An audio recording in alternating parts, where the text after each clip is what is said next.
最近花少6又让花学走红了，这次的花学的精彩程度甚至不比花少2诞生的名场面少。例如金晨在洗澡，房间还有摄像头，周雨彤直接开门进入，周雨彤和荣梓杉半夜私自更换节目，不通知搭档陈好，事后坐在一起盘点的时候还在一起审判陈好。而新一期的桑吉巴尔岛行更是离谱，如果这不是花少6中的真实镜头，都不敢相信这是一个团队能做出来的事。在桑吉巴尔岛这一战，花少6中的成员分成2组，周雨彤、金晨、田家瑞、宋茜组成花露组，陈好、侯明昊、荣梓杉、刘烨、邓恩熙5人组成土露组。按照节目组的设定和安排，2组人员的出行和住宿是不一样的，但令人没想到的是，2组人员刚分开，他们之间给人的感觉就比陌生人都不如。这里有3个细节真的越看越抓马。第一个抓马名场面是2组的接机待遇，花露组的代表手持的接机牌是打印的，显得比较正式，土露组的代表拿的接机牌比较简陋，只是简单的一张手写纸。其实这时候2组人员就已经感受到待遇不同了，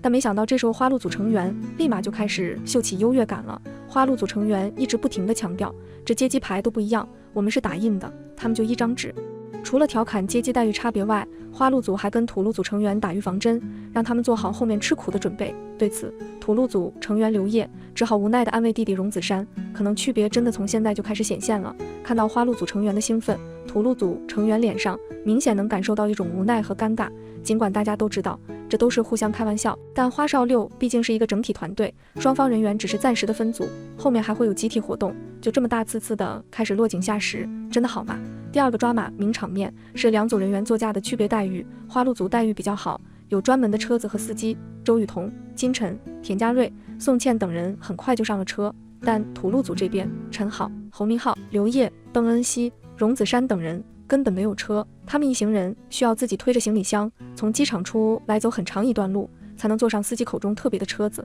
原本土露组队员面对这种情形，身体上已经够累够崩溃了，但他们万万没想到还要面对花露组队员的无情嘲笑。彼时花露组的车刚好经过土露组这边，周雨彤、金晨、田家瑞等人看到陈好一行人还在推着行李车行走，他们的第一反应竟然不是关心，而是嘲笑。且看花露组一行人的反应，真的个个都在土露组成员雷点上蹦迪。周雨彤不仅笑嘻嘻地调侃土露组怎么还没上车，甚至还拿出手机要拍下对方的惨状。对此侯明昊也是忍无可忍，直接指着周雨彤问，你拿起手机是什么意思？田家瑞一边兴奋地问土露组，你们怎么还没上车，一边跟金晨哈哈大笑，仿佛看到对方灰头土脸的样子是他此刻最开心的事。就连工作人员都给田家瑞打上了疯狂扎心的字样。金晨同样嘲笑土露组的惨状，在看到土露组要做3蹦子后，开始跟田家瑞调侃他们做的是推土机。注意，花露组成员里唯一一个没有大肆嘲笑对方的人是宋茜，尽管彼时宋茜没有说太多，但从宋茜的眼神里能够看出来，她其实是挺担心对面那组人的。正所谓细节见人品，果然宋茜能红是有原因的。看到兴高采烈的花露组，在对比彼时一脸苦笑的土露组，很多网友都飘弹幕，看到对方还没坐上车，这时候不应该关心一下什么情况吗？就这么大次的嘲笑对方的惨状，真的好吗？你们是一个团队，怎么感觉有点落井下石啊？第3个抓马名场面是2组人员的住宿区别待遇，花露组成员节目组安排的是高级一点的酒店，他们一组尽管只有4个人，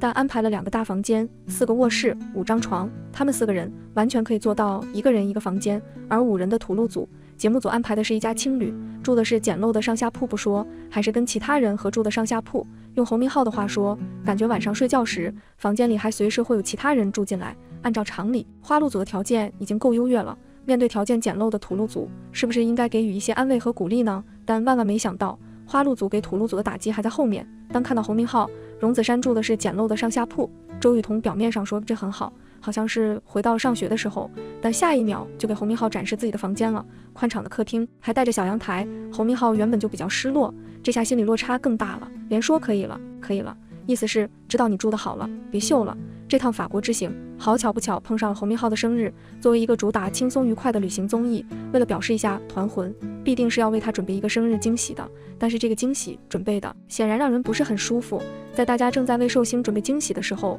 寿星本人正在外出采买，酒店的桌面上满满当当的摆着一大桌子菜，乍眼一看丰盛的起码有10-20道，而这些菜是花了宋茜的人情的，宋茜的朋友帮忙搞来了这些丰盛的饭菜。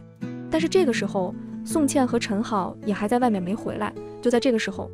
周雨彤穿着一身睡衣说自己饿了，大家把吃的打开垫吧2口，这一垫吧可真是把观众都惊呆了。他们4个人硬是把整个桌子上所有的菜都打开了，这4个人竟然没有一个人觉得这样的行为有什么不妥吗？把每个菜都扒拉了一遍之后，连盖子都没盖上。而这个时候寿星侯明昊还没到，他们给侯明昊准备的惊喜可真是让人惊喜。实话说，连几岁的小孩子都知道吃饭起码要等到人到齐，但是这几个成年人不知道是真的不懂还是故意装作不懂，就这么给寿星和东家留了一桌子的冷菜冷饭。大姐陈好回来之后，只能将就着吃了些他们的剩菜剩饭，一个人坐在那里，看起来相当的落寞。而这一天的主角侯明昊也没能吃得上饭，他点麦当劳回来还给这几个姐姐打包了。宋茜回来之后更是只啃了一根香蕉。这期节目一上线，瞬间就热搜爆炸了。综艺节目的评论向来就是吵来吵去的，还没有哪次跟这次一样，整个互联网一致对外的，网友们都看不下去了。你们4个人吃饭不等其他人就算了，不能加出来一些给其他人留着吗？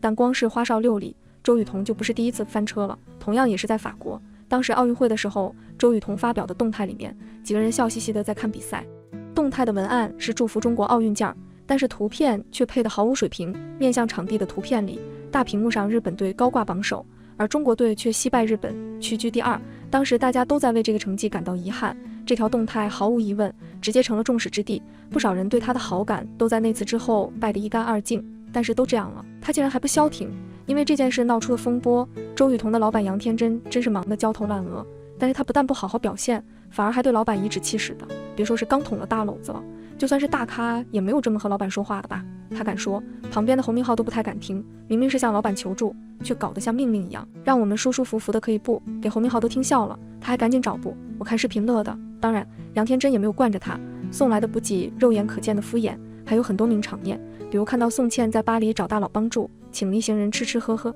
周雨彤也想要展示自己在圈内的强大的人脉，但是没有想到杨天真不搞这一套，直接应付了，导致周雨彤现场挂脸。还有周雨彤在侯明昊面前表现得非常的怕水，尤其是本来金晨和侯明昊在一起互动，周雨彤一下很怕水的尖叫把金晨给挤开了。总而言之，这一季的花絮真的是太值得细细的考究了，